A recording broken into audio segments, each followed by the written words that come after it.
Welcome to the Tony Martin Experience. If you are new to this channel, hit subscribe so you don't miss an episode. Click on that tiny little bell, you'll get notifications when I upload.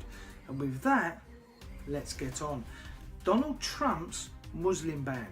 Can a president really please everyone? Well, he or she should be able to, and at least that should be the aim.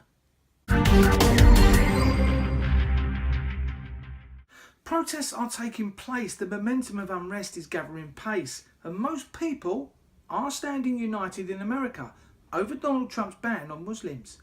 But tarnishing everyone initially with the same brush, in my view, is a no-no.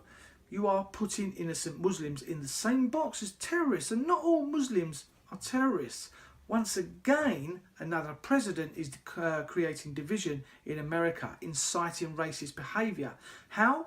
Well, the voters of Trump, very small minority mind you, are known to be racist, and they will possibly see Muslims in America who are allowed to be there but won't connect them with being there illegally, but instead, no doubt, start saying that they shouldn't be there and how did they get in.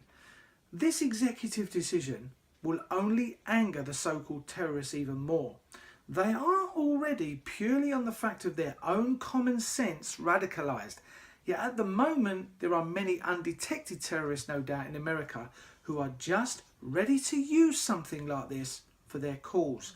I say time and time again, America was built on immigration, and some of the major companies in America use immigrants in their workforce.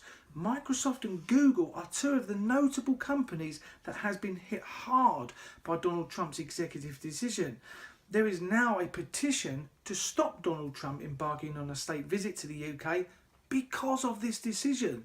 Now, the petition did start back in November, but now, after this executive decision, it has gained more than 1 million signatures as a result of the protests happening in America. And now this petition and the UN have asked Donald Trump to backtrack as well.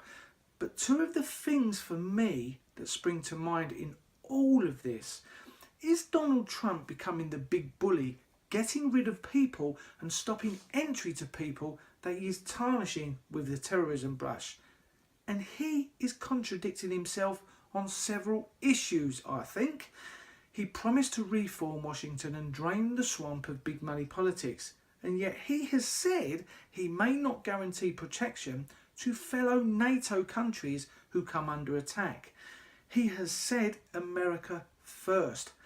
And as president, he should be saying that, but he has also threatened to withdraw troops from Europe and Asia if those allies fail to pay more for American protection. Now, isn't that how protection rackets work? The only difference in this case is it's not going to be America coming over to cause the trouble in the UK. The madness goes on. Now, maybe some of you have paid attention to his White House staff and may well be able to tell me or the people that often comment on this channel about what you know. Michael Flynn, the retired three-star general who had dinner with Vladimir Putin and then after tweeted that it is rational to be afraid of Muslims. I mean, rational to be afraid. That is complete madness. The only rational thing would be not to have anyone like this in the White House. Now, we all know that governments try to use fear to control its people, and this is crazy. And this guy just proves that no end. Something tells me there is a slight connection there somewhere, and I don't know if Putin has actually got some influence on what's going on at the moment. KT McFarland, who has said many times before that Vladimir Putin should be given a Nobel Peace Prize, and advocated for bombing Iran. And there he is again, Putin, his name is getting involved. Gary Cohn, and I may have pronounced that wrong, but the Goldman Sachs guy who will run the National Economic Council, and I don't have to say anything about that other than Goldman Sachs, yes, is an investment bank. They should and do know about the national economy, but they have massive connections to a family.